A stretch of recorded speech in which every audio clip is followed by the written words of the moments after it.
Hello, friends. I'm making this movie for Serafina Christine, a good friend of mine who is psychic as well.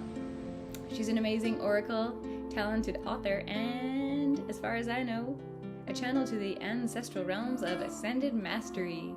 She's cool, she's calm, and she is serene. Serafina. Above all, she's also an artist, a well-spoken talent, but she showed me a secret, a trick about the I am presence. And we had a little collaboration where I told her about word I am word, something that I found within my oracle training.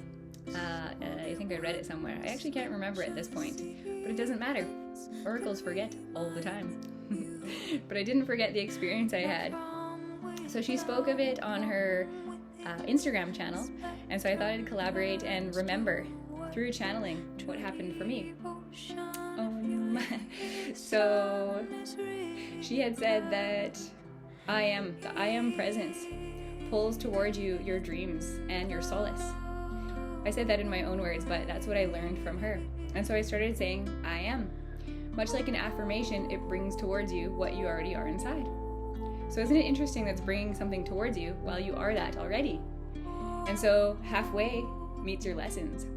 And then the lessons are obstructed and you absolve to your I am presence. And so for my piece, which is not mine, I don't belong to it, nor did I invent it, nor did I create it. Word I am word is the presence through the oracle of spoken word. And each of us have it. And so you say, I want bananas at the grocery store. The guy goes and gets you some bananas. But the I am presence helps you absolve the bananas into vitamins. And so much like that, you say, I am growing. And your lesson of growth comes in to be absolved so that you grow into your dreams. And word I am word expresses what your dream is. Mix them together and you got dreams and expression. Not only that, you have creation and word in form. And so what I learned through the forgiveness method, which is something I didn't create, but I wrote about it in my first book, a novel about my own story, about my lessons. And my lessons were difficult. Were yours? Yes, you think so? So lessons are difficult for a reason. They help you climb to the top of your dream.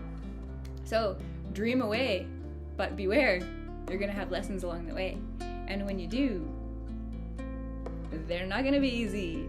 Nobody promised you that. Spiritual doesn't mean everything's okay. That's called spiritual sideswiping. We don't like it, it's not good. But you can't sit around and say, I am happy, and then pretend to be. But you can say, I am happy, and invoke. As Serafina Christine so eloquently speaks about invoking your process. That's just how I say it, but don't take my word for it. So I'd love you to check out her Instagram page, Mystic Yogini. She is so awesome. On the rise, much like myself, we speak from channeled realms. And where do they exist? But everywhere. Just like your I am presence is within and above or anywhere, so is your word I am word. Word I am word. Here's my example. Word I am like you. Word I am my lessons, but not the experience. I am the experience of love through my lessons. Word I am word. There's I am within word I am word. Word is, the word of the day is happiness. I am happiness.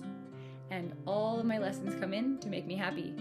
But don't get crowded out when you realize all the shit that makes you unhappy has to leave. So you're going through your lessons of unhappiness to get there. Opposites attract. But guess what? Spiritual leaders are messed up. No, we're not really messed up, but we had to go through addiction therapy, channeling therapy, trauma retherapizing, and anything under the God-given sea. Because guess what?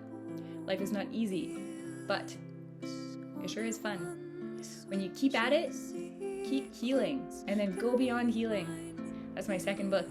What's beyond healing? Love. I am love? Oh gosh. So all the things that I am not love about leave my life.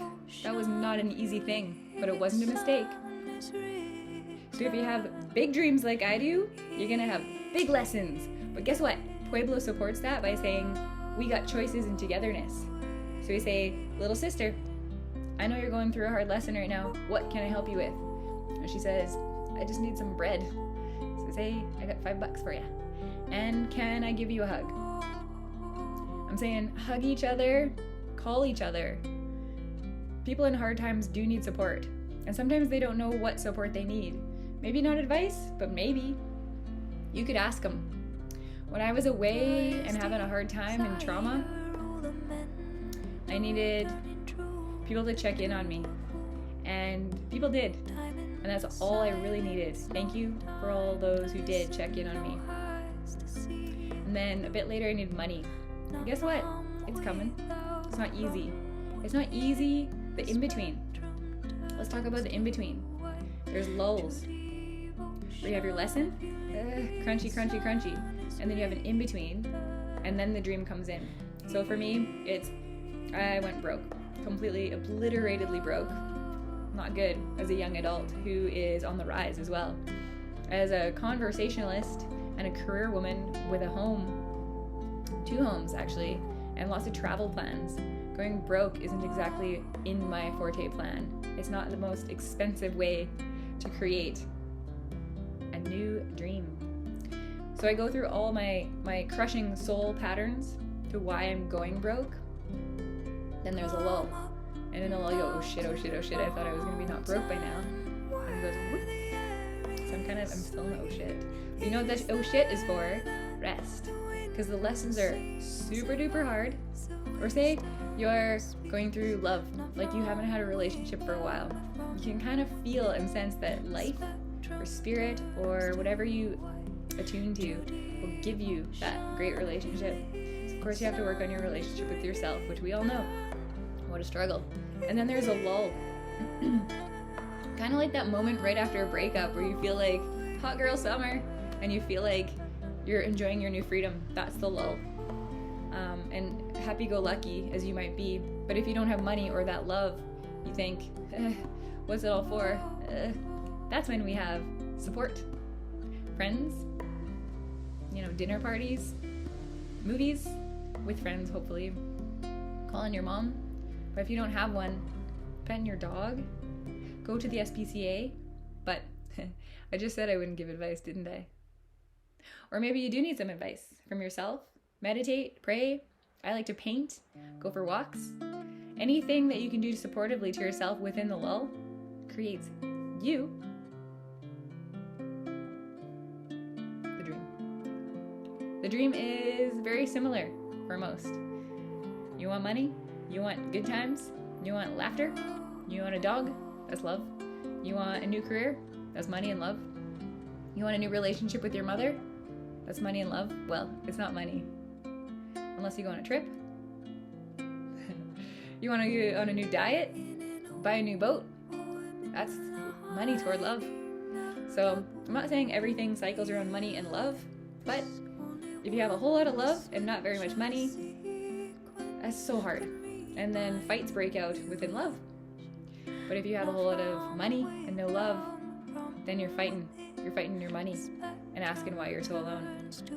I did that. All these things I'm saying are based on my experience alone, and don't take my word for it.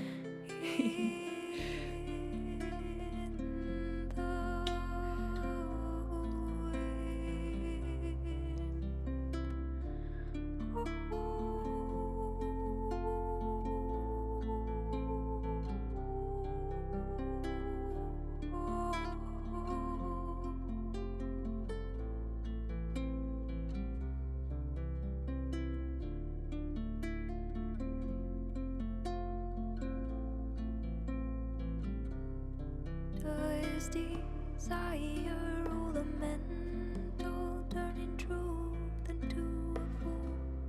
No time in the silence, no time to listen, no eyes to see it through.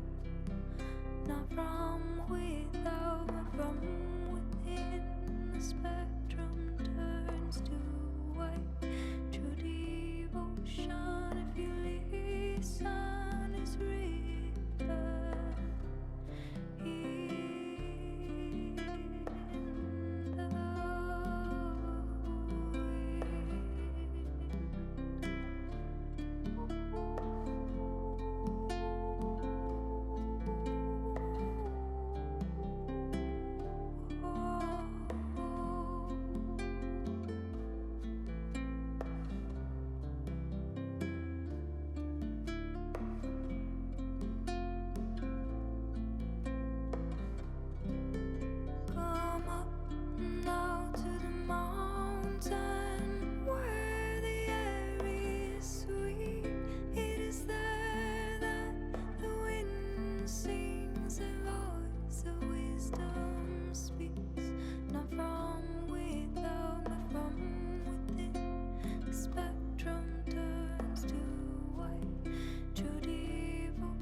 is real.